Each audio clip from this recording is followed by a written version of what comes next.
Welcome to the Pulling the Threads podcast, where we,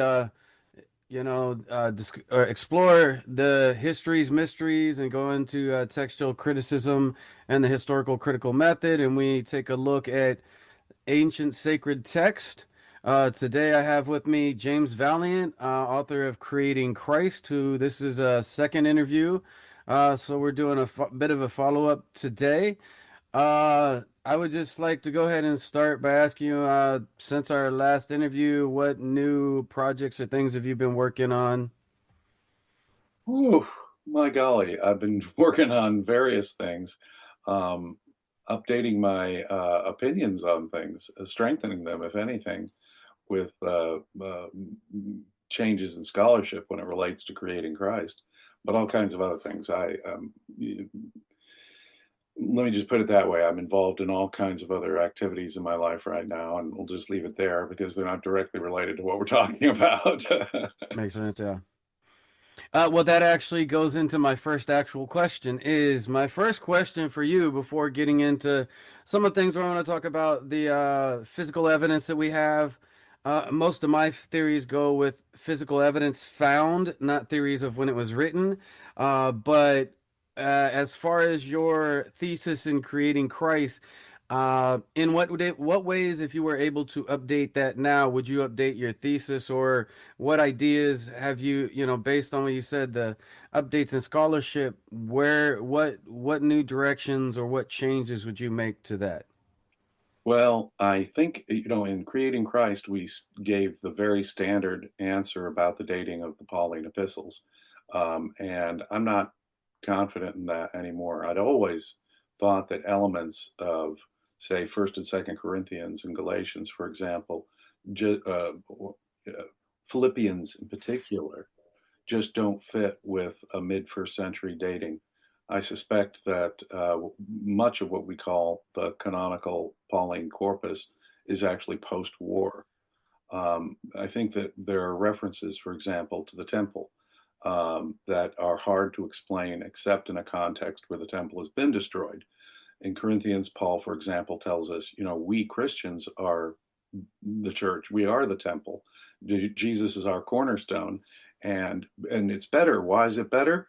Because these temples made with material objects are subject to the flames, subject to destruction, and that seems to me to be hard to understand. First of all, why would we need a temple substitute? Let's say you're a Pharisee in the first century who believes in resurrection. We have a redemptive mechanism. That redemptive mechanism is the temple. Yom Kippur, when the high priest enters the Holy of Holies and implores God for the forgiveness of the sins of the people, animal sacrifices and the like. Or if you're an Essene, let's see, before the war, we have our own redemptive mechanism, perhaps something like John the Baptist's baptism through, for remission of sins. So why do we need now? And although baptism is incorporated, and although the temple is symbolically incorporated into Pauline thought, Christian thought in general, why need a new redemptive mechanism in the death and resurrection of Jesus? This goes beyond merely his followers, his early followers, having, say, visions of the risen Christ. Paul gives metaphysical significance to the death and resurrection of Jesus in a way that says we don't need that darn temple anymore. And so the very need, and Paul describes himself as a Pharisee. If that's the case, sir, why then do we need a new? Why would we need a new temple? We got the temple, and it's our redemptive mechanism. So I'm inclined now to put the Pauline corpus in a post-war environment. That's one thing. Also, in creating Christ, we like again the standard view has long been that the testimonium in the Antiquities of Josephus has been tampered with, and we took that view that, my gosh, even whatever Josephus's view, such a fulsome sort of endorsement of Christianity is unlikely to have come from the hands of someone writing to a general audience as a historian. I'm not so sure anymore. The work of Samuel Zinner and other scholars have actually convinced me that the text can be read either neutrally or negatively. It doesn't have to be read in the positive, fulsome way that causes many scholars and has caused many scholars to be skeptical of it. He's joined recently by Goldberg, a major Josephus scholar, and they have caused me to rethink that. I think that most, if not all, of the testimonium is actually correct. I know our manuscripts are late, but they've all got something in there. And besides the James passage, for which also in the Antiquities, really wouldn't make sense if there wasn't some other reference to Jesus. Now, we'd made that argument, and we did believe there was some other statement about Jesus just to make sense out of the James passage, but I see absolutely no reason, despite the claims of some, that the James passage is also an interpolation. Also interesting is speaking of physical evidence, is the recent archaeological find, and it is relatively recent, of a Jesus is God laid out in a nice, lovely Roman mosaic dating from the early 3rd century. And that appears to be our first, the earliest reference to Jesus as What's God, the date on that? around 220 is so early 3rd century. Mm. And it is in the Holy Land, but it's also associated with a Roman military camp, which is exceedingly fascinating in light of our thesis. There is evidence that there were large numbers of Christians in the Roman army by the end of the 2nd century. There are stories about, of course, their involvement in an important battle that was done under Marcus Aurelius. And the battle itself is, of course, commemorated in the column of Marcus Aurelius, which dates from the late 2nd century. So if that's true, that is also a fascinating thing. Pliny the Younger, in his famous correspondence with Trajan about what shall we do with these Christians, when he was governor of Bithynia, he's corresponding with the Emperor Trajan. And this is around the year 111 of the Common Era. He lays out a procedure that he's been using. If they're willing to make prayers in front of our state gods and the images of our gods, then that seems to be a test. But between the two great Jewish wars, of course, the Roman government is anxious to separate out the dangerous rebel Jewish messianics from those who might believe in a Jewish Messiah but are comparatively safe. And for anyone to belong to the Roman army, they would surely have had to pass Pliny's test and still be Christian. And so finding this new archaeological evidence in association with a Roman military camp by 220 AD is absolutely fascinating to me. So we have in a pre-Constantine context another association, if you will, between the Roman military and Christians being in that Roman military.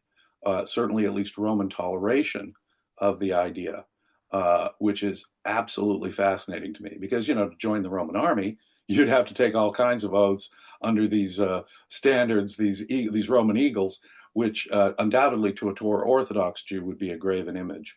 And anything like that would be a violation of a Torah orthodoxy. Mm-hmm. Okay, so those are, I guess, some substantial changes there. When you look at the time period, you mentioned the two Jewish Roman wars, and I think that those are very important to understanding the text. Now, I know that our standard theories go based upon the language that we have within the text of the dating of the Gospels and epistles. I fully, tacitly reject those ideas because I focus on when we find the physical evidence, and it's theoretical. Now, standard theories, majority of people accept them. That's great and fascinating. And it is true to look at within the language, like, does this match the language of the period they say they're writing from? But it's also something somebody could try to fabricate after fact, based on, understanding language of the time. What So thou for art, me, when it, what thou huh? art thee talking about? Huh? What Was it? thou art thee talking about? Yeah, I yes. can imitate old English language, or if I Yeah. use the word groovy, you kind of know, well, wait a minute, it couldn't have been written before the 1960s because, if I'm feeling groovy, to quote the song, they would have no meaning in English before that. So we can, in some ways, use the language, but you're absolutely right, as I just showed. People can make their language archaic on Mm. purpose to make it sound older. Yes, so if it's a pre-existing language, then you can go back to it. But if it's something that pops up as a new, like kids nowadays like to say things like skibbity and riz and these words that have no previous, And I'm down with um, yeah, yeah. that. So I mean, if somebody says, skibbity or riz, then that's a definite marker that kind of that fall it moves. Groovy is a word that it may have been, that pre-existed, but not like it was used then, or at least comes from groove, groovy. If you mean It kind of groove, comes from the language, but skibbity. I mean, what linguistic basis is that? And I know I'm going off on a tangent. Maybe some of the younger listeners will appreciate that, or parents. Um, but yeah, so I don't follow that. I don't accept it. I mean, it's a good theory. And so for me, it's the first physical evidence, first copies we got. Um, now, I'm not going to go that direction yet. You mentioned the two Jewish Roman wars. And for me, I place the early Jesus, James, Essene, Ebionite group, the earliest Jewish Christians, as we would call them now. Christianity, Christian would have been a term they associated with themselves at the time. But to define what they became and they influenced later, for our understanding, we say Jewish Christian. That first period there, 70, we don't have any text from that period. And I know that we place theoretically some of the epistles, maybe, the formations of the gospels or the oral sayings that became the gospels, but we don't have any physical evidence from that. And I think one of the biggest reasons, and I'm going to get into your thesis about the Flavian dynasty in a second here, but we don't have evidence from 70 and before, and one of the big reasons I feel is because the destruction of the temple, they burned and destroyed all kind of things. I mean, there was they destroyed the temple. And in that, the Romans were known for destroying libraries and evidence and stuff. um, but I place that movement within the Essene, the Zealot, the Sicarii. We have within the Gospels, Simon the Zealot, the sons of Zebedee, which the sons of thunder, which that was something associated with the Zealots. Judas Iscariot, uh, it comes from the Sicarii, which were the violent branch of the Zealots, which the Zealots were an offshoot of the Essenes, and if for those who follow Eisenman and others, we place the early, Jewish Christian Jesus and James movement within the Essenes, and so for me, it's a hard.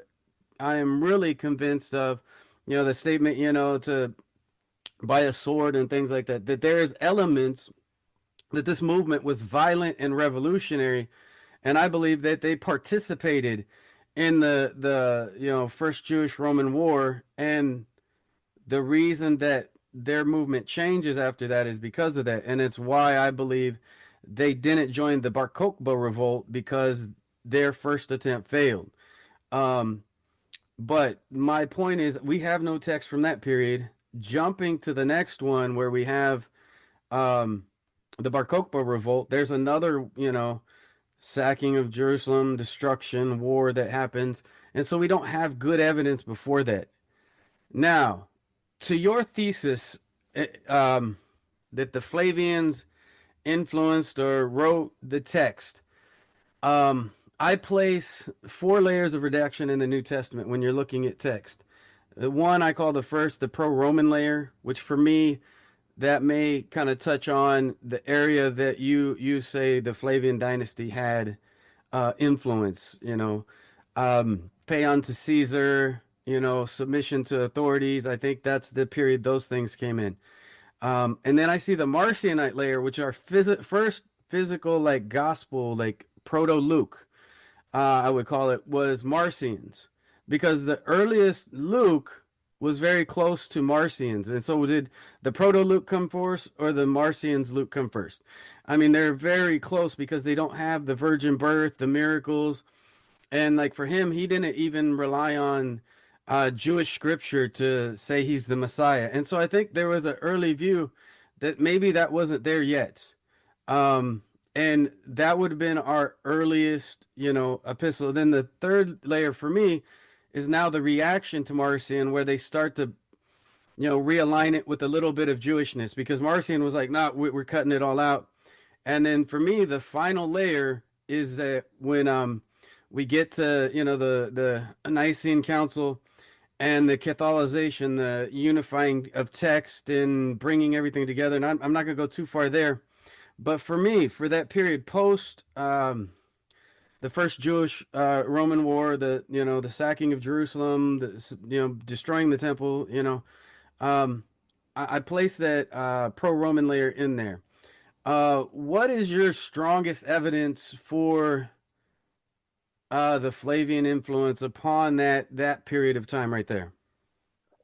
Whew, what a big That was a question. lot. And it's got a lot of elements to it. And I agree with many of the things you said there, by the way. Where we may have a disagreement is about the role of Marcionitism.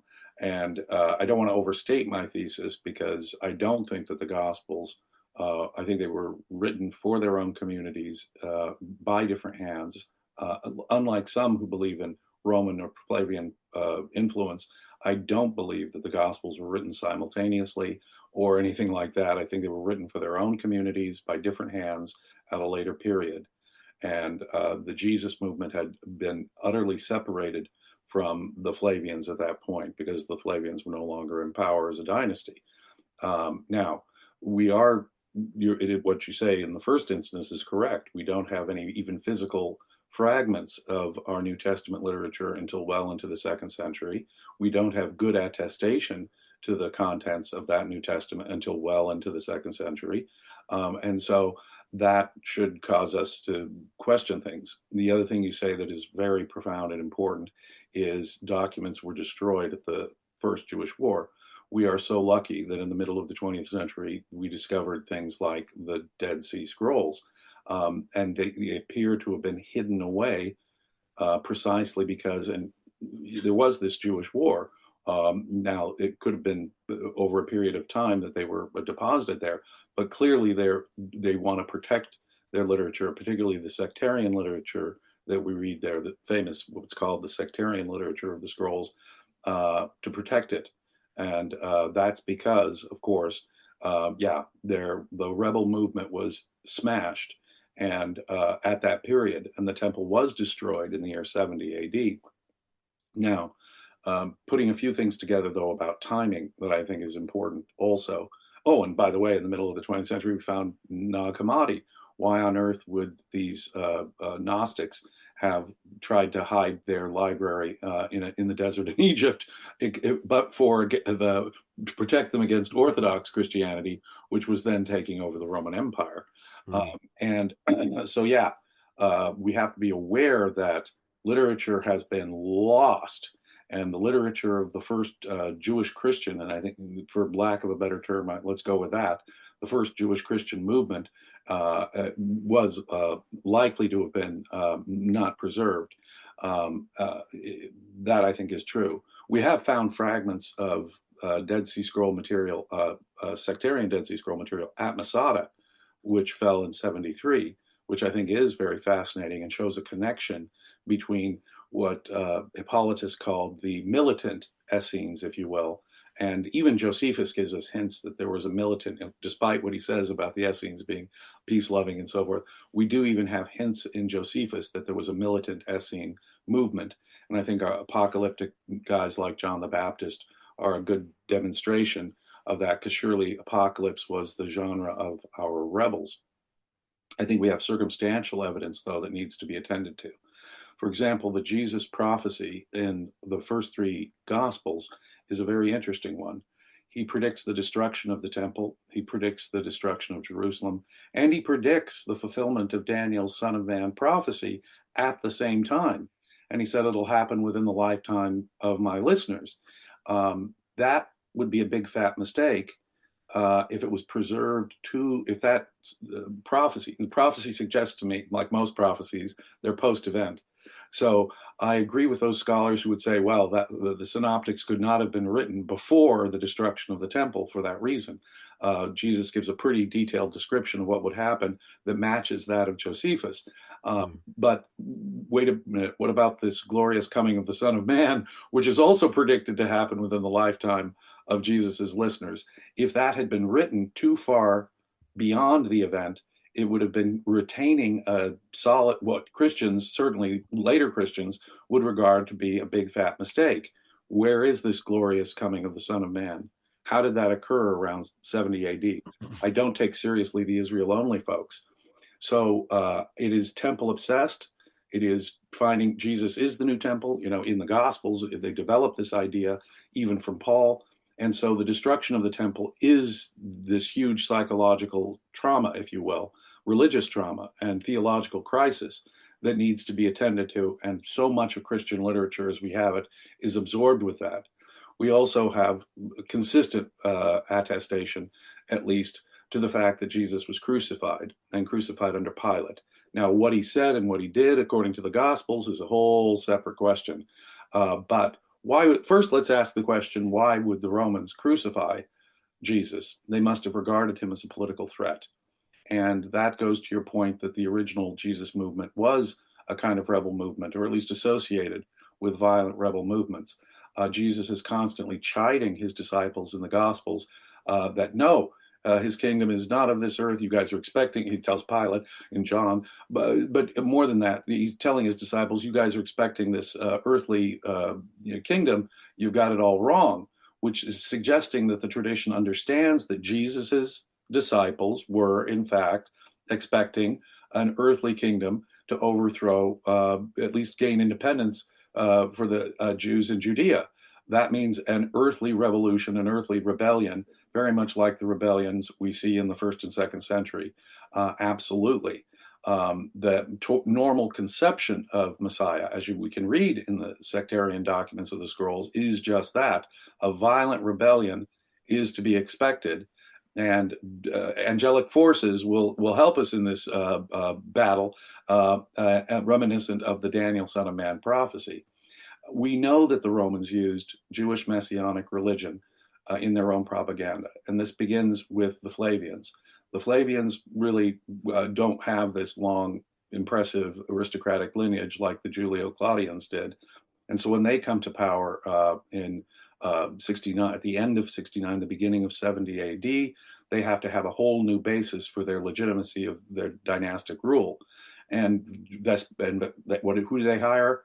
They hired Josephus, a Jew, as their chief propagandist.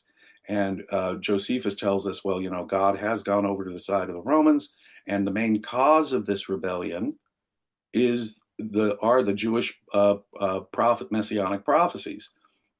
That's echoed in non-Jewish historians like Tacitus. Furthermore, Josephus says point blank that, well, you know, the Jewish rebels, they got it wrong. If they were expecting an earthly Messiah king to help them defeat the Romans, and that was the cause of the rebellion, it was really pointing to my boss, the Roman Emperor Vespasian. And furthermore, Josephus invokes the Son of Man prophecy in Daniel when he says that in the Jewish wars, which he wrote in the 70s, there were armies seen fighting in the clouds, just as at the sack of Jerusalem, mind you, and that's Josephus's description. He was there with Titus when that happened. So Josephus is not only saying that the Roman emperor, here is a Jewish guy saying that the new Roman emperor is in effect the real Messiah of Jewish prophecy, not like those rebels thought, when that's what really caused the war. And more than that, he's invoking the Son of Man prophecy in Daniel as being fulfilled at that time in a creepy echo of exactly what Jesus is saying in all three of the synoptics in the famous Jesus apocalypse. Suetonius and Tacitus, who are writing, these are pagan Romans, writing in the early second century, they completely confirm that both Vespasian and Titus were point blank the Jewish messiahs. They echo, Tacitus in particular echoes what Josephus has said. that in fact the messianic prophecies were the main cause of the first Jewish rebellion. But of course, those Jews got it wrong. It was Vespasian and Titus, the first Flavian emperors, who were in fact the Jewish messiahs. We're even told that Yohanan ben Zakkai, the famous rabbi who started the school at Yavna, was compelled to recognize Vespasian as the Jewish Messiah. So there is no question that the early Flavian emperors had as a part of their imperial cult and a part of their imperial propaganda the notion that they were the Jewish messiahs of prophecy, and they even hired a Jewish writer to be their main propagandist.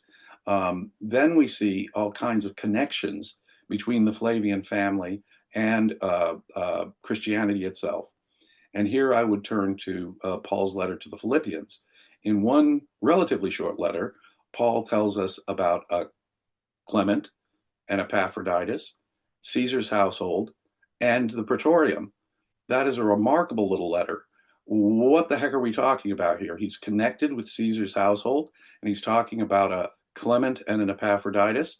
Well, Suetonius tells us, again, a pagan Roman, not a Christian, in the early 2nd century, he tells us that there was a Titus Flavius Clemens, a member of the imperial Flavian family, who was executed, and executed at about the same time as one of the leading Flavian freedmen, who was helping the Flavians run the empire, a guy named Epaphroditus, who was also Josephus in his later works, the Antiquities, for example, he dedicates to Epaphroditus, his patron, those works. That suggests that, and Josephus says, well, I'm going to tell you the history of our people. And of course, the Antiquities lays out a parallel history of the Jews that we get from Hebrew scripture. So the fact that we've got a Clement and an Epaphroditus being executed about the same time under Domitian. Interestingly, Dio Cassius, the later historian, tells us that Titus Flavius Clement was executed by Domitian for adopting Jewish ways or a Jewish mode of life. So he's not saying outright that he's a Jew. So what does that mean? It could mean that he's associated with Christianity, that he is a believer in this, and that Jesus was in fact utilized, even though Jesus did not say that in his actual lifetime, that prophecy that Jesus is attributed to Jesus in the synoptics would be, I mean, who else could be the fulfillment of the Daniel Son of Man prophecy when the Jews are facing such utter disaster and ruin? I mean, their temple is destroyed, their leadership, all those false messiahs who were rebels had failed. So who could possibly be fulfilling the glorious aspect of the Son of Man prophecy within the lifetime of Jesus's hearers? Well, we're given a big fat candidate by Josephus, Tacitus, Suetonius. The Flavians claim to be the Jewish messiahs who came to rule the world and were promoters of now transnational peace. And so we have an association of the Flavians. Traditionally, of course, Clement's wife, Flavia Domitilla, her burial site, by tradition, are the catacombs of Domitilla. And in the catacombs of Domitilla, we have the big inscription that tells us it's the Flavian sepulchre, and it is perhaps the oldest of all the catacombs. And we have all kinds of Flavian imagery in that catacomb, fish and anchors in particular. The terribly interesting in this connection, if I can just go on for just a little bit more, Yeah. the Seleucids, back in the Hellenistic period, rulers of, say, the area of Syria, famously who fought the Jews in the Maccabean, when the Jews rebelled against Assyrian rule in the Maccabean revolt against the Seleucids, they claimed to be descendants of Apollo. And they used a very distinct symbol, an anchor wrapped with a dolphin wrapped about it. And that is the Seleucid anchor, if you will, an anchor with a dolphin. Homer tells the famous story of how Apollo transformed himself into a dolphin. And so to associate, you go to Delos, the legendary birthplace of Apollo, an island, a Greek island, you'll see that image there. Perhaps Seleucid patronage is what got the image there.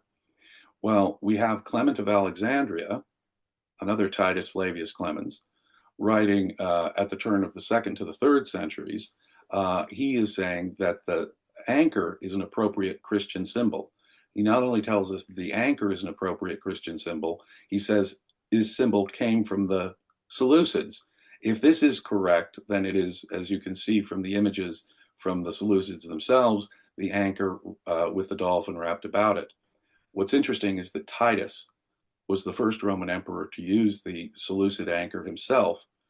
And so you can see many copies of the coins with Titus's face on one side and the dolphin wrapped around an anchor on the other side, and different issues, different types of coins Titus used this for. It's somewhat distinctive to Titus.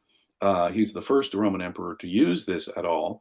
Augustus had used a trident with a fish wrapped about it, or fish coming towards it. But that's not the same image. It's a trident, not the Seleucid anchor. Now, of course, it makes perfect sense for a Roman emperor to use the Seleucid anchor as a symbol, and that's clearly where Titus himself got it. Roman emperors used Apollo-related imagery themselves on coinage. Many Roman emperors of the 1st century used Apollo-related imagery. Titus, who was active in, of course, the Middle East, the Near East, is adopting it from the Seleucids. I think there's really little question about it. You can find even earlier Jewish coins that use just the anchor, which is also fascinating. They leave out the fish, because I think that might be a graven image, again, that might offend Torah orthodoxy. Nonetheless, we have Titus using it. That image was discontinued when his brother, after some time though, after his brother became emperor, his brother did not participate in the Jewish war and could not make the same claims to being the Jewish Messiah. So he discontinued its use. The only other Roman emperor who used the Seleucid anchor, interestingly, was Hadrian, who was fighting off the Bar Kokhba crowd. So we really have two emperors who initiated its use in a Roman context on Roman coins. That's Titus and Hadrian. And Titus is unique in that he claimed to be a Jewish Messiah. You can find this in Josephus, Tacitus, Suetonius. And now we have Clement of Alexandria saying, it's the Seleucid anchor. And why the heck would we use the Seleucid anchor if we're Christians? And Clement of Alexandria specifically says the anchor that the Seleucids used.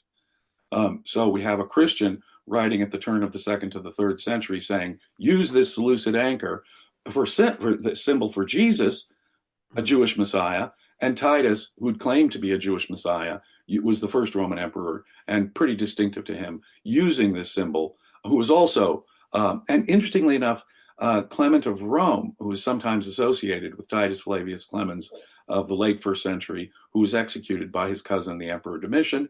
His legendary death was being martyred by being tied to an anchor and thrown into the sea. So we have all kinds of anchor associations with the Flavians. We have all kinds of anchor associations in early Christianity. The Catholic Encyclopedia, for example, will tell you that before the time of Constantine, the anchor was a more common symbol used for Jesus than the cross in the early catacombs.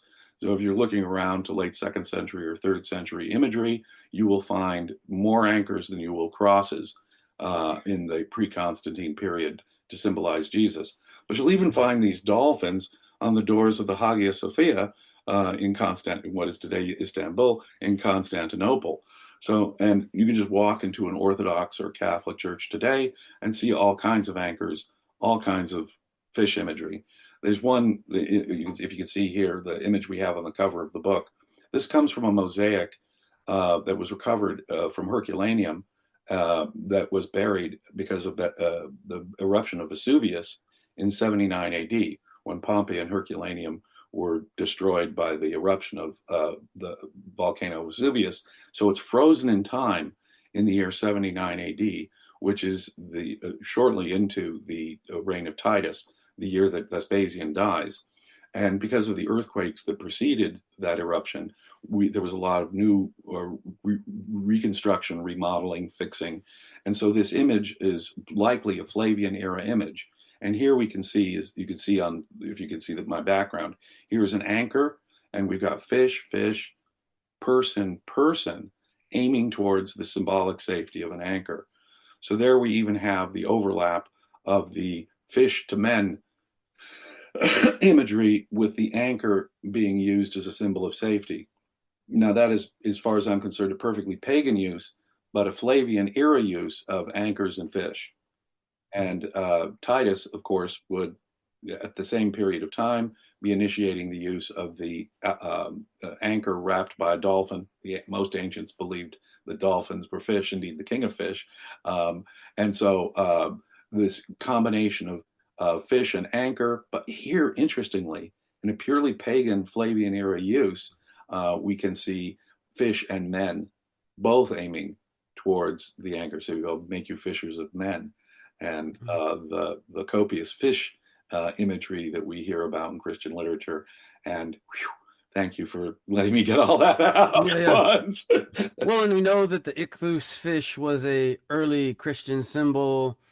The letters standing for I Jesus, so it was like Jesus Christ. Son of God, Savior. Yeah, yeah, yeah, the ichthus fish. So, And it and it happens was to look interesting that me. you mentioned Pompeii because one of the early physical attestation to the existence of Christianity, they found the house church in Pompeii that they date to the mid third century, I think.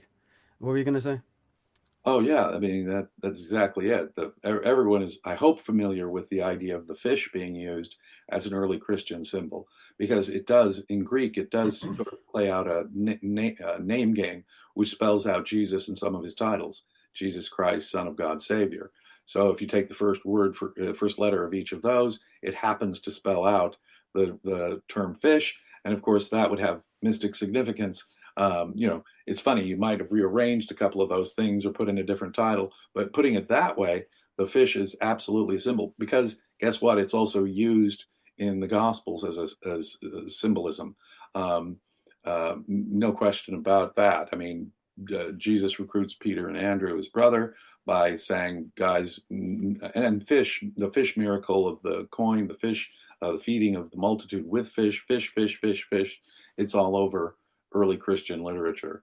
I'll Mm. turn you into fishers of men, you see. And here we have in the pagan use, men fish, men fish. And as far as I can tell, that's a Flavian era pagan use of it. Mm. So for the going back to the first century, I want to. So there were a few key elements to the evolving community.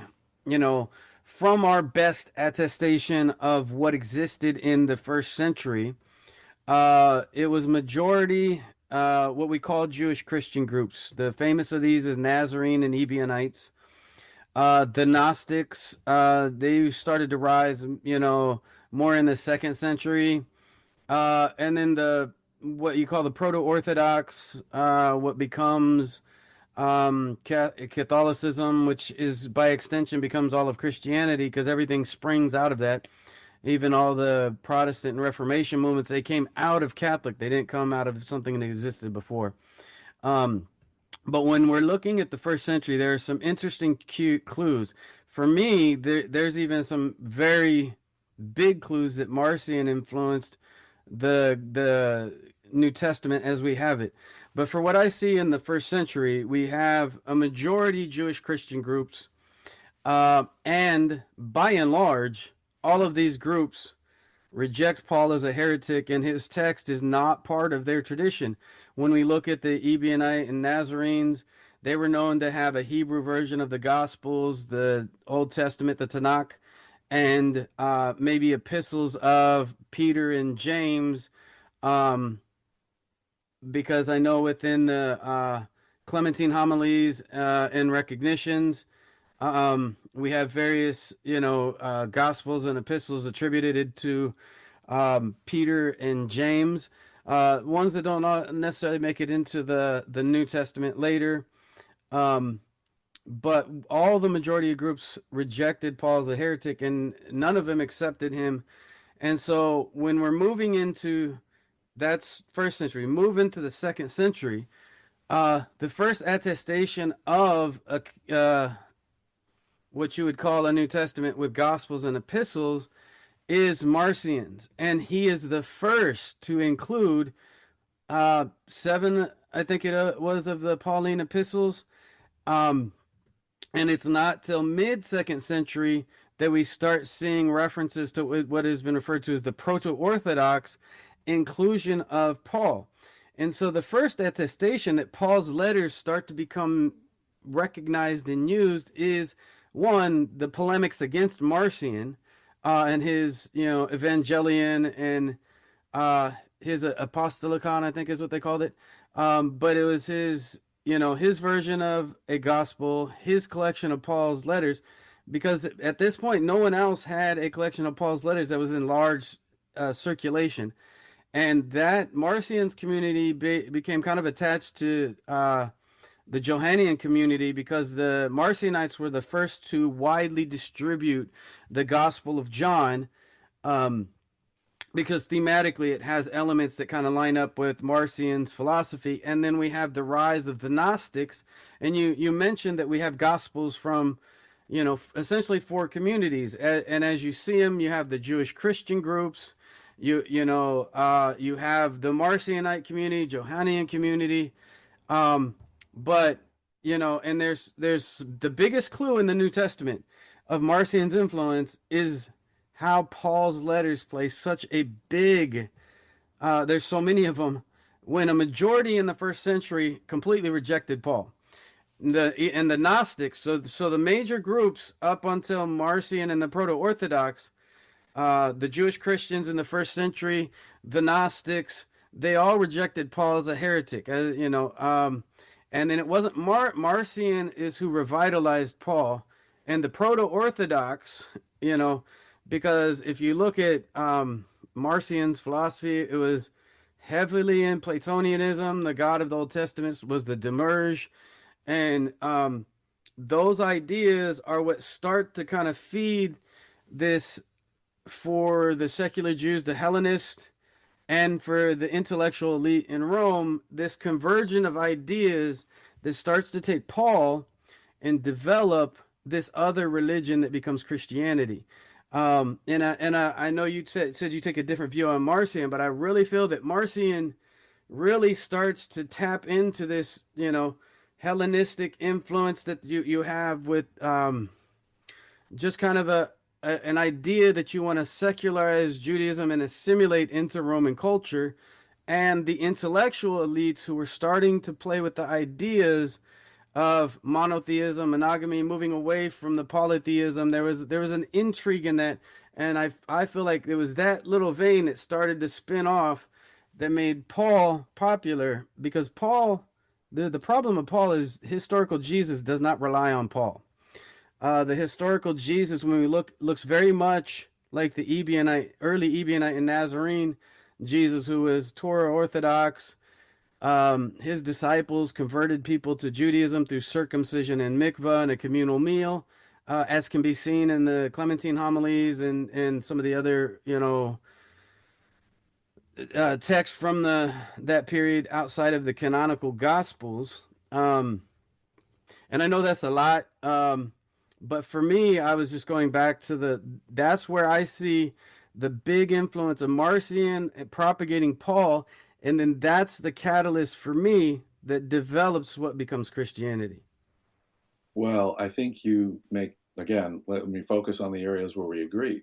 I think that the argument, for example, that Paul reveals in Galatians would make no sense if Jesus and the original Jesus movement were not Torah Orthodox. That is to say, we're told in the letter to the Galatians by Paul that he's arguing with James over circumcision. He's arguing with Cephas to his face over eating with Gentiles. And Paul does not quote Jesus. There would be plenty of material in our canonical Gospels. Jesus says it's not what goes into your body that defiles, but what comes out of it.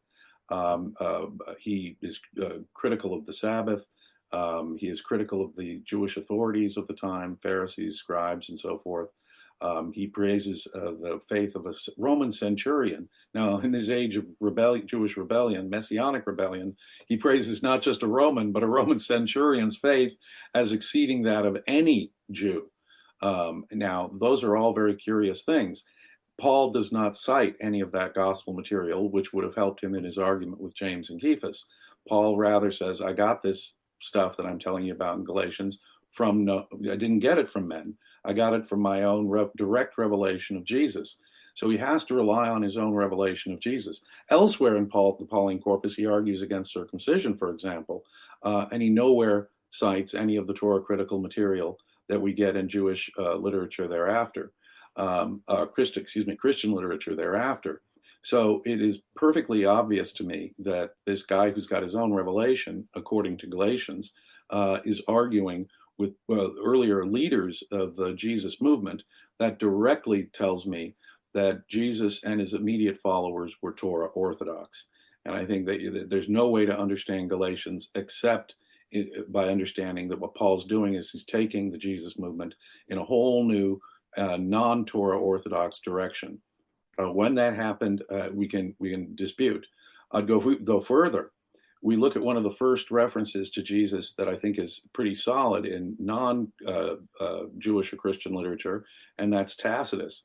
In his history, the Annals, he tells us that in 64 AD, when the Great Fire of Rome happened, he tried to pin the blame on this group of people called Christians who were followers of Jesus, and he locates that as our Jesus who was crucified. Now, let's hold the phone here for a second. Within 30 years of Jesus' crucifixion, or about 30 years or so after Jesus' crucifixion, what we have are that number of Christians that could be a plausible scapegoat for the Great Fire of Rome in 64. And more than that, in order to be a plausible scapegoat, they can't be these pro-Roman pacifists that we read about in the New Testament, can they? No, Tacitus is telling us that these are abominable. This is just 2 years, mind you, 64. This is just 2 years before the outbreak of the Great Jewish Rebellion in 66. And so what it seems to me is Tacitus seems to be confirming that the pre-war Jesus movement was not just Torah orthodox, as Galatians would suggest, but also militant. And we have echoes of that, as you pointed out, within the New Testament. But I think that's just bleed through among all that pacifist, turn the other cheek, love your enemy, etc. Talk that centurions are great, pay your taxes, and on and on and on and on and on. I mean, even with Paul, we have a direct political statement in Romans 13 that is absolutely anti-rebellion, pro-taxes, obey the government, they're the agents of God. So Paul in Romans 13 is very much like Josephus, saying that the Jewish God has gone over to the Roman side. And so I think we have plenty of evidence. Now consider Josephus too. In the James reference in the Antiquities, James is hauled before the Sanhedrin and he's killed along with certain others. The Sanhedrin takes advantage of the absence of a Roman governor to have James stoned 62, just 2 years before the Great Fire of Rome. That again suggests to me that the Jewish establishment is trying to tamp down these radicals.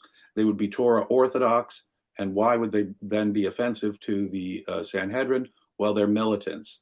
And the Romans are much more political, let's put it this way, about trying to accommodate the Jewish forces at the time. The Sanhedrin identifies James as being a problem, and they stone him in 62, according to Josephus. This all suggests to me that the original Jesus movement was militant, Torah orthodox, apocalyptic, associated with people like John the Baptist, who was fire and brimstone. So I do agree with you that the original Jesus movement, let's call them the Jewish Christian movement for lack of a better term, they were not only Torah orthodox, they were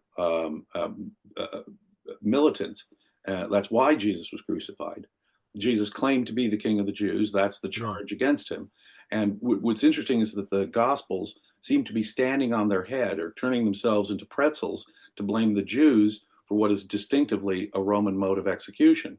I have no doubt, as in the James case, that the Sanhedrin is working closely with the Roman government. So there may have been an association there. But what we're talking about here is a Roman execution done under a Roman governor. And the Romans must have identified Jesus as a political threat, one of these militant messiahs who helped cause the war, according to Josephus and Tacitus and so forth. So I think in my mind, there's little question that the original Jewish Christians were not only Torah orthodox, but militant. And what we have in our Greek New Testament is a critical reaction to that. They're turning at Jesus inside out, upside down, in effect, the exact opposite of what the historical Jesus would have looked like. And so Mhm. our New Testament, in fact, in general, I would say if we pan back and look at our New Testament, whenever it was written, it is a critical reaction to the Jewish rebels of the first 2 centuries because they Yeah. were apocalyptic, messianic, utilizing all. Look at the Dead Sea Scrolls to get a flavor of what they were probably like. Very militant, expecting God to help them in a war of independence against the Romans. And as our historical sources all say, it was these messianic prophecies that most inspired the first Jewish war. And we can Yeah. see a messianic leader in the second great Jewish rebellion, Bar Kokhba, son of the star. And so these messianic Jewish rebellions are not disconnected from the emergence of our Christianity, our Greek Yeah. Testament. In fact, it would seem to be bizarre coincidence that Christianity emerged at just the same time as these great Jewish wars. No, Mhm. our Greek New Testament is in many ways a critical reaction, Yeah. the And very much photographic, post the Bar photographic Kokhba. inverse, you see, of the Yeah. rebels themselves. Does that Yeah. make Yeah. No. So here's the thing. I'm in agreement with your thesis. I build the bones differently how I get there. It's I see some different key elements that build. So it may be an other side of the same story. Um, really, for me, the New Testament is post, Jewish Roman wars, post Bar Kokhba revolt. Maybe the physical evidence is all after that. We allege through scholarly work that the text comes from earlier. But that also doesn't prevent the fact that there may be intentional additions to the story in the text that we find copies of, even though it predates existing. So, I mean, I'm saying the same thing in different words and I build it in a different way because there are key things that I see. Um, the New Test, Paul, which a lot of people feel like his theology influenced the Gospels. There's those that think the epistles came before the Gospels, and that Paul's theology influences the Gospels that we have. Which all goes back to how I see the diverging movements in the first century, the early Jewish Christians, and we have some historical clues for me that continue the Jewish revolt movement, and there are key reasons why I also think that the Jesus James movement that participated in the first Jewish Roman War historically refused to get involved with Bar Kokhba because their first failed attempt. But for me, what becomes Paul, the New Testament, and how it becomes this very and this is for me uh the Roman psyop, the influence campaign, really to influence the text, the tradition. Um, there's some key events. We have the Jewish tax to discourage people practicing Judaism in the second century.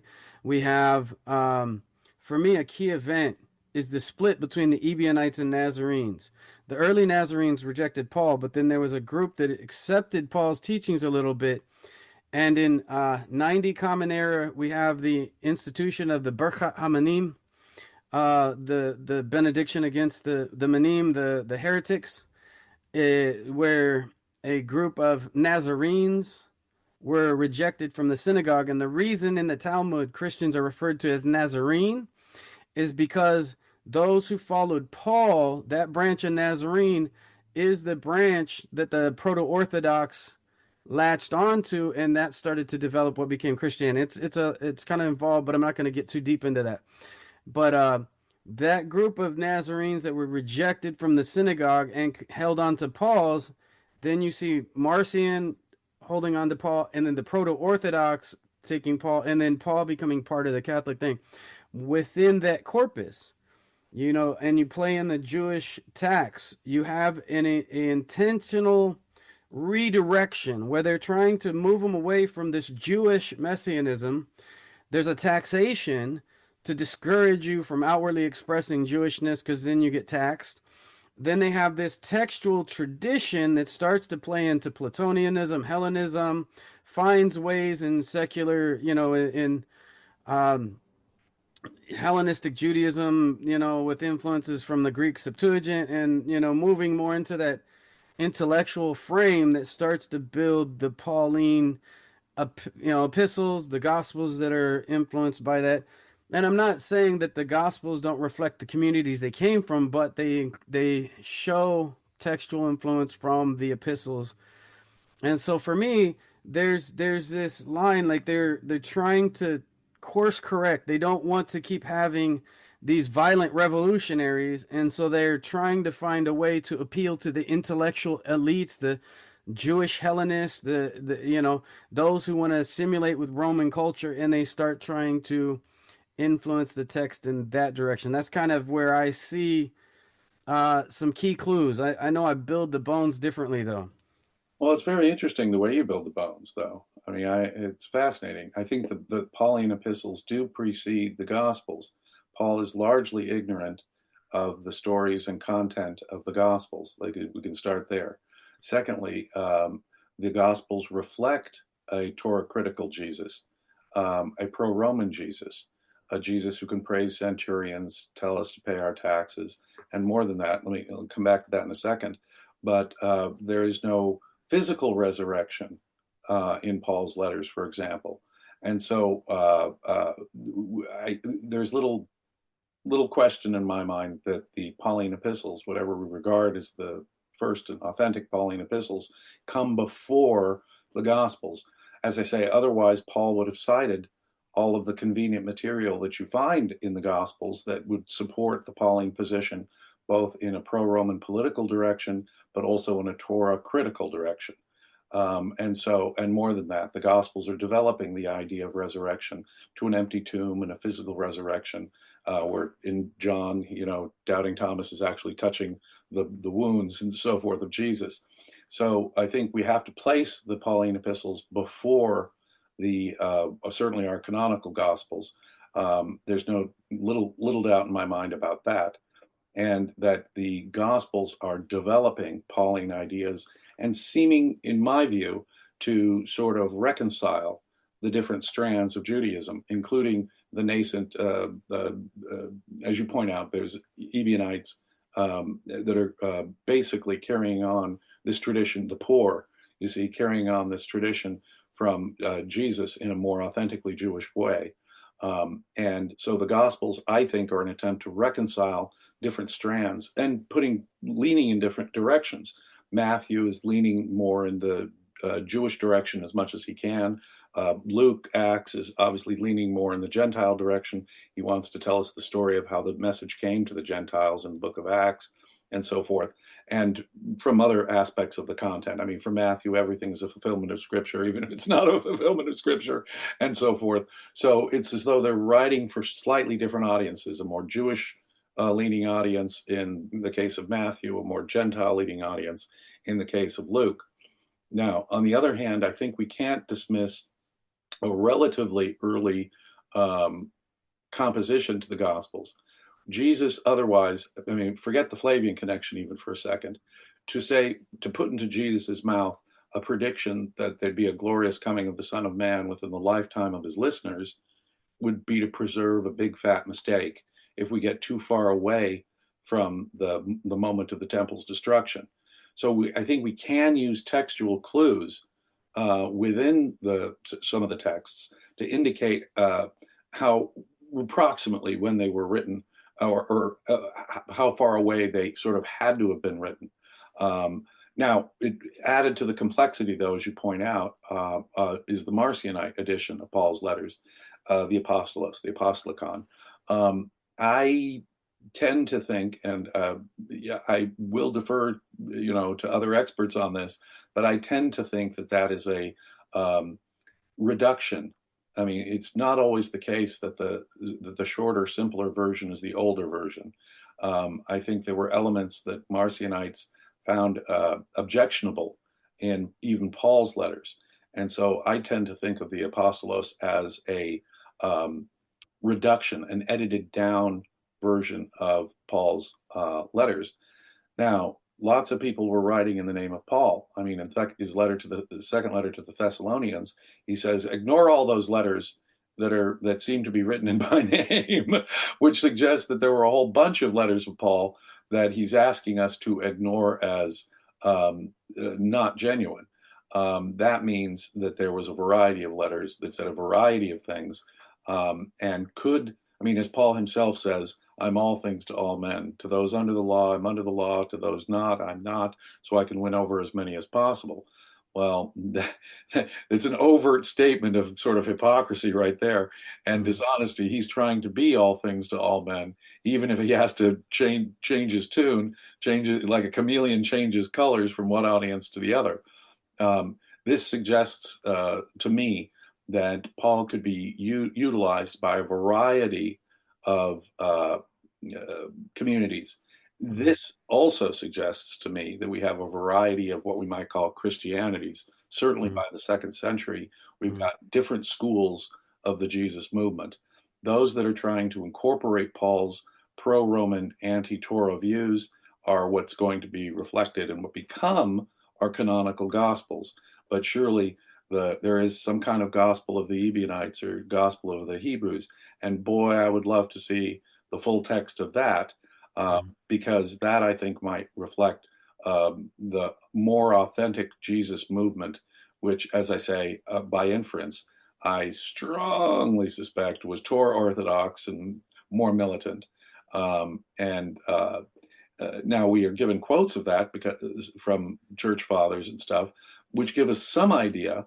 But again, even that might have had different versions of it, just as there might be different versions of Matthew or Luke. Mm. Professor Ehrman, for example, believes that the whole first section, Luke sort of starts twice, and the Mm. whole first section, including the Nativity, is sort of tacked on to a Mm. proto Luke Yeah. that we had. And that proto Luke might be the very thing that the Marcionites used. Yeah. So I'm They very very much open. align. They're very similar. They don't have the nativity and the miracles and some of the other stuff. Like the proto Luke and Marcians are like pretty much identical. There's not a lot of difference between those two. Yeah, I think there is a relate that we're told even specifically that they only recognized Luke or a version of Luke, and that makes sense because Marcion is de-Judaizing. He doesn't like all this Jewish stuff. He ignores the Hebrew scriptures, and so he's going to strip out in his own thinking as much of this, Jewish stuff from the Jesus movement as possible. That's why it's important for him to preserve a copy of Paul, and his movement had a certain version of Paul, because that's the direction he's going to take Paul in a further direction. Now there were, of course, Greek philosophy is influencing Judaism all over the place, even relatively early on. But by the time you get to the first century with Philo and Josephus, we're talking about politically pro Roman Jews who are using Greek philosophy, Platonism, Stoicism.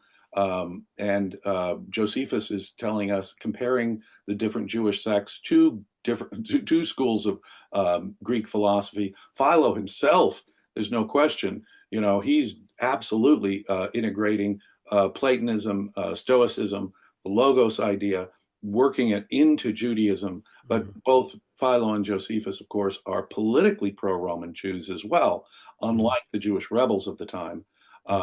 And so by the time you get to Paul, this has really reached, this Hellenization has reached a new point, a new apex.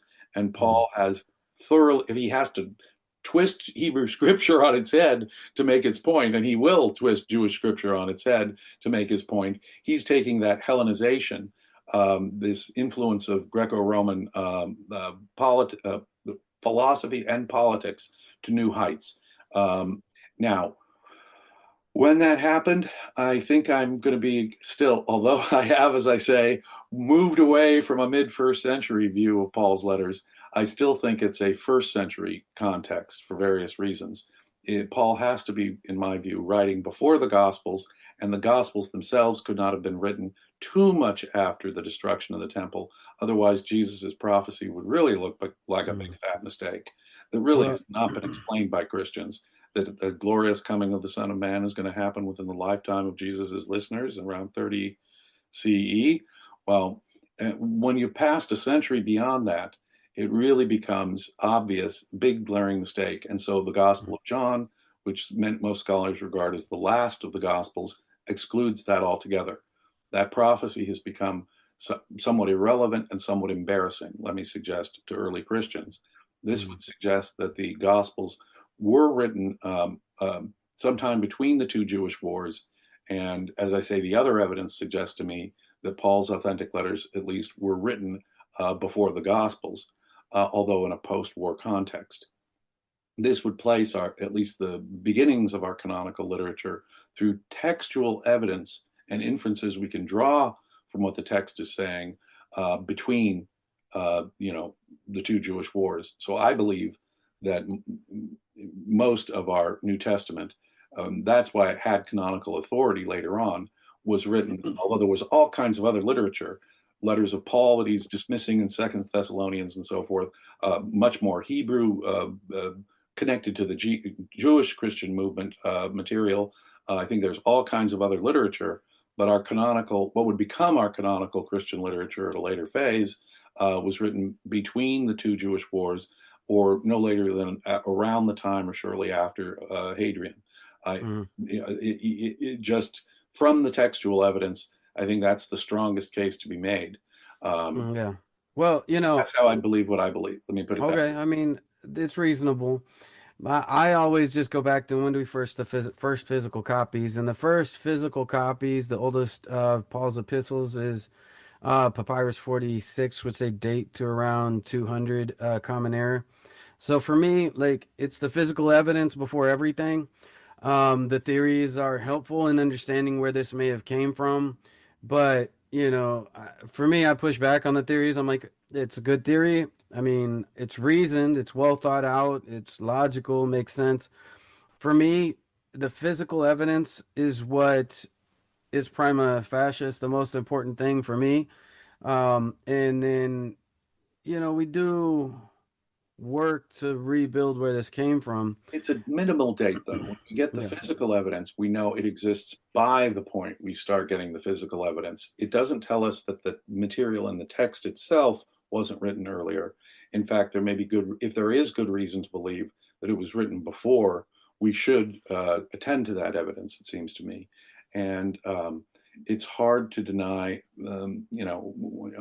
when we're told of Justin Martyr pleading before Antoninus Pius, that's mid second century. And he's already got, he doesn't cite Paul, if I recall myself correctly, which is interesting, isn't it? But Mhm. he seems to be aware of what we would call the New Testament Jesus, because he's aware even of the pagan religious parallels, which he himself is citing. And to have an audience before the emperor himself, Mhm. not everyone gets a trial before the emperor. Normally, the praetors would run their own, criminal courts and stuff. Maybe if you were a big politician, you'd get a trial in the Senate. But to have the emperor himself hear your case means it's a significant thing, and getting some high-ranking sympathy. So Justin Martyr in the middle of the second century, Papias, I think, is writing shortly before that, and we certainly have in the second half of the second century Christian writers of a variety of Irenaeus, Tertullian, Clement of Alexandria, and so for them to have an advanced Christian theology, even when they're taught, even when they're dissing heretics like Marcion, which they do spend a good deal of their time dissing Marcion, but we have Irenaeus at least testifying to four gospels. We have Christian writers in the mid to late second century who are really starting to attest to a real Christian movement that we would recognize. So that suggests that another no later than date, not an earliest possible. And when we start getting physical evidence or we get attestation, then we have to pay serious attention to the fact that for them to have this view of Christianity, or for them to have this view of the literature, the text itself must be a bit older than that. Does that make sense? I mean, yeah. I mean, but yes and no. Yes, there's a I love yes. you, my Like brother. so, the Moratian, Moratorian canon has a list of Paul's letters. So there's an indication, mid second, early third century. I think it was between 170 and 200, somewhere in there. There's a list of Paul's epistles. So I go with physical evidence first. I do listen to theories, but I accept them as theory, not fact. Um, we don't know what form or shape the original epistles existed. So I'm not saying that the epistles don't exist before physical copies. And I'm not saying the gospels don't exist before physical copies. I just don't accept that those early physical copies reflect the ones found or the ones later that became accepted by Christianity. So first for me is prima facie is physical. Theories inform and educate. They're reasoned. They're well thought out. They're good. They give good clues. But we don't know for fact that what is in the found copy is what was in the original copy. And for me, physical evidence comes first. I mean, Right. And we don't need you worked in the legal field, and um, evidence. You need to have hard physical evidence. And so well, for me, that's a big thing. I did physical want to evidence. find a point of agreement on. Go ahead. Well, physical evidence, I think, is where we have to begin, but with the understanding that the physical evidence to exist is our no later than date, and the mid to late second century is where our fragments do begin with New Testament material. Yeah. Um, so you're absolutely right about that. And you're absolutely right that real clear attestation of their contents doesn't begin until about that time as well, Hmm. about the mid second century and beyond. So we're sort of stuck making inferences from the darn texts that we've got. Yeah. And all we've got are those darn texts from Hmm. which, and you notice that's what I'm doing. I'm using ancient texts from historians and the text itself to make these kind of arguments. And that is, I have to concede, since there is no earlier physical evidence and no earlier clear attestation of their Hmm. contents. That's what makes something like Josephus's testimonium interesting. To the extent that it is genuine, to the extent that its wording is genuine, it might contain clues. So, for example, if the testimonium in Josephus is accurate, and if we see echoes in Luke's Emmaus narrative, the normal view is that Luke was used to interpolate the testimonium. The causation may be just exactly the reverse. It could be that Luke is using the testimonium of Josephus as a basis for some of his language, and certainly in the area of the Emmaus uh, passage, uh, the causal influence may be the other way about.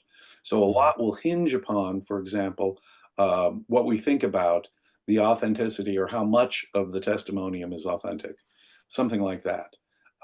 But apart from inferences from ancient texts, I grant you, sir, our physical evidence doesn't kick in until later, and even the attestation from writers who we can give dates to doesn't Hmm. kick in until later.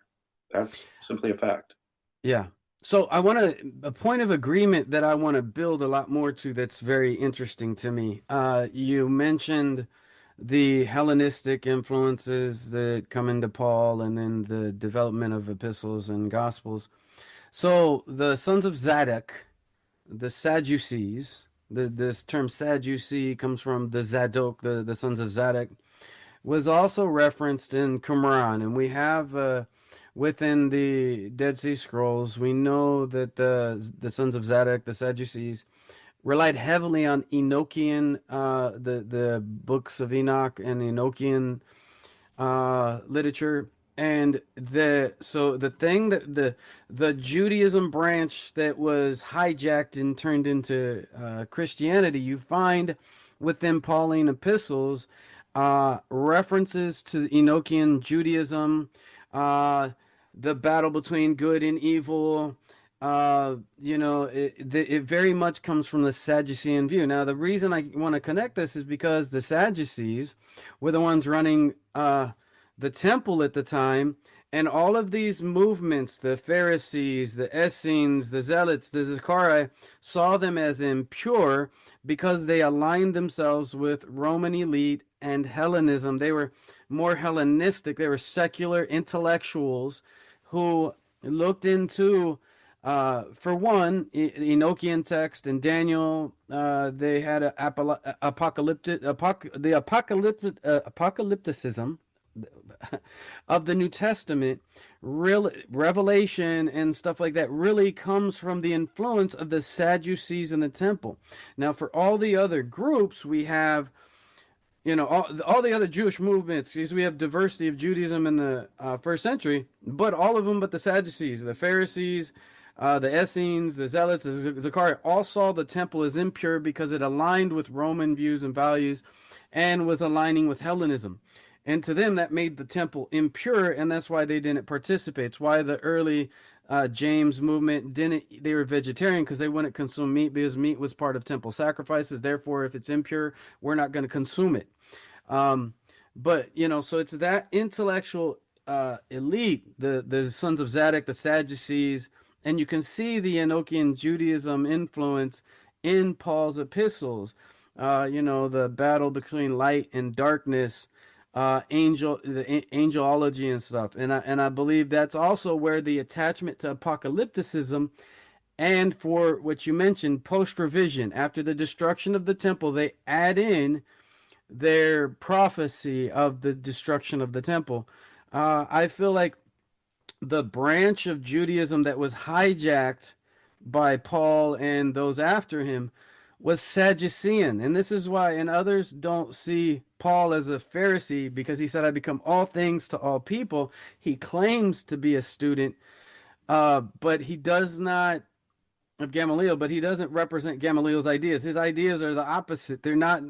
He doesn't sound like a student of Gamaliel. His writings reflect either somebody who opposes it or comes from a different camp. But Paul's literature more aligns with Enochian Judaism, and it was there in that elite that they relied on influences from the with the Greek Septuagint and those philosophical ideas, that they started to see connections with Platonianism, and that's also where some of the views of like Trinitarianism eventually comes out. But my point was simply is that it was that branch of Hellenism that kind of, because you mentioned Hellenism, for me is what really was the through line from the first century Judaism. Well, I think Professor Robert Eisenman makes a really good point when he asks us to distinguish between the Sadducees who ran the temple and the those who would call themselves, for example, the Dead Sea Scrolls sectarian community. They were founded by a righteous teacher, a Zadik. And so when we're distinguishing between those who find the temple impure, and the Dead Sea Scrolls community certainly did believe that they went out into the wilderness to develop more pure forms of worship, and those who call themselves Sadducees who ran the temple.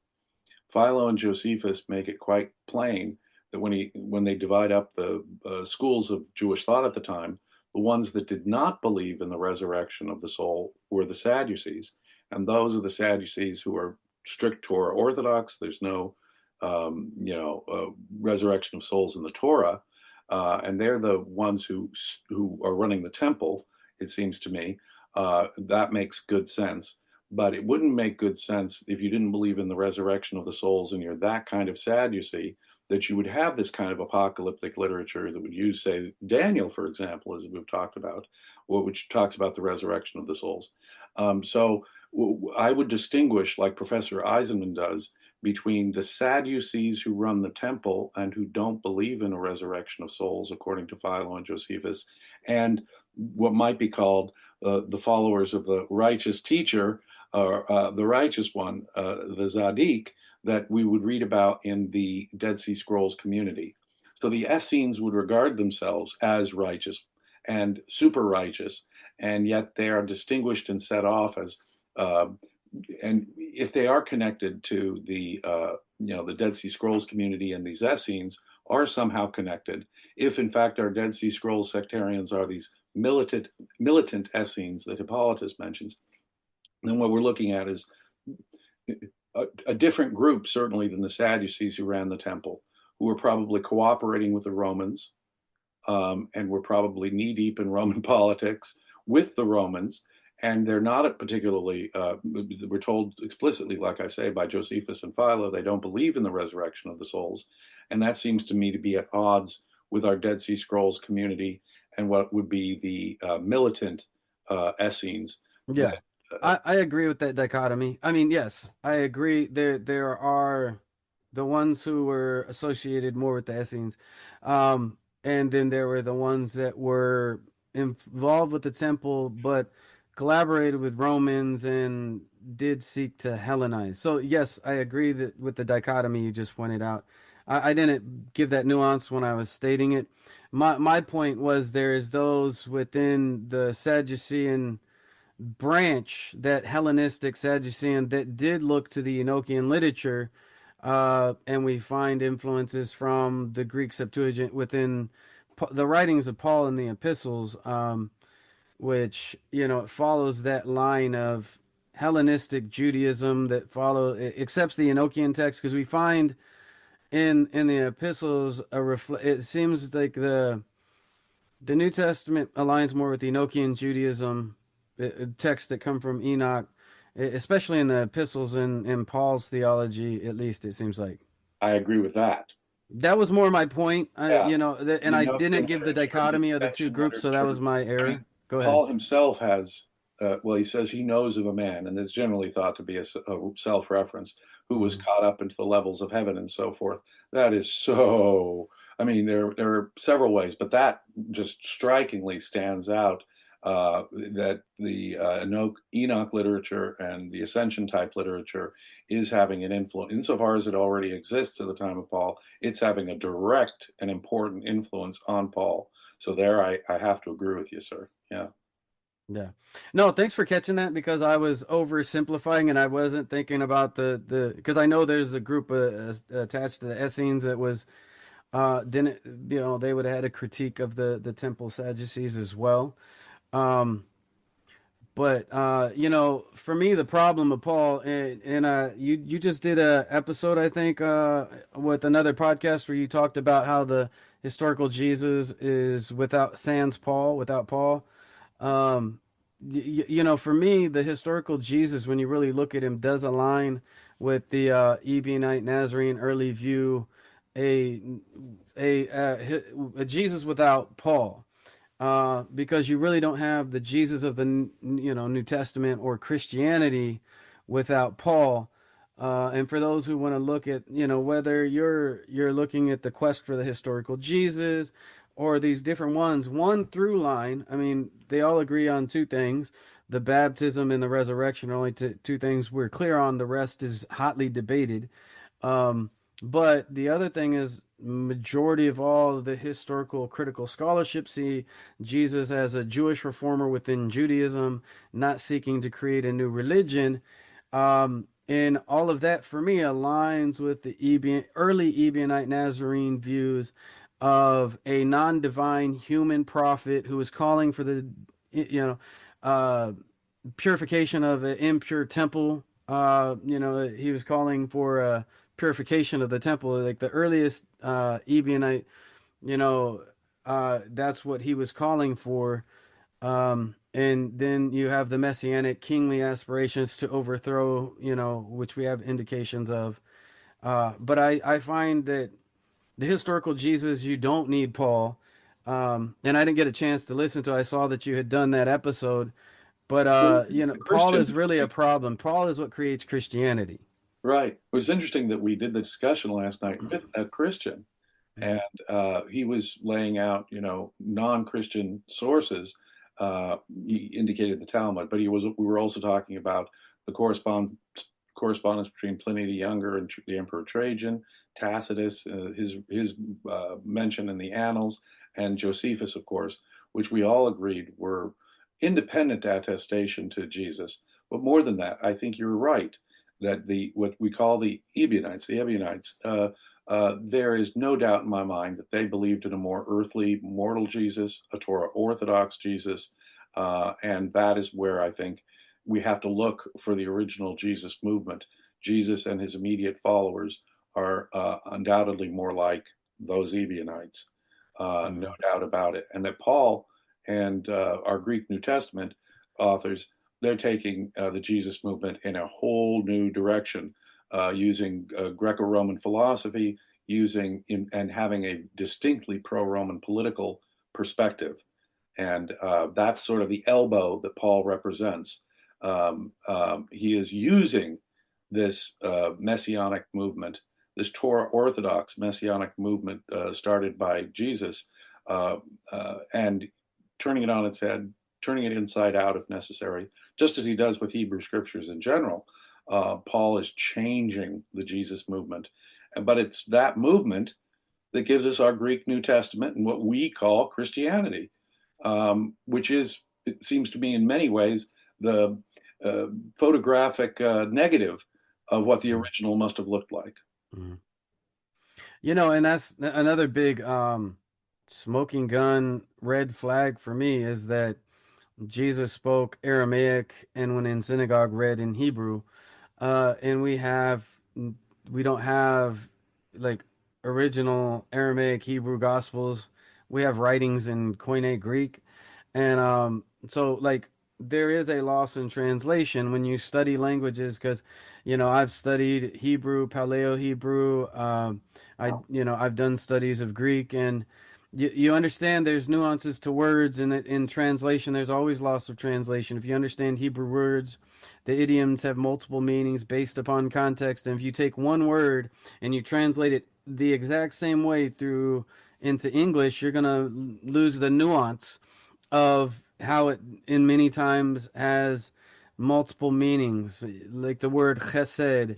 Uh, you know, uh, you know, Various words they have multiple meanings, and the arbitrary nature of translation, you lose some of the nuance, and thus you take out the original meaning, and so it's tough that we have these late copies. And me, I always get stuck on the physical evidence, and I really respect and appreciate the effort into understanding where it came from, and I agree that it's there. Not that it's not there; it is there.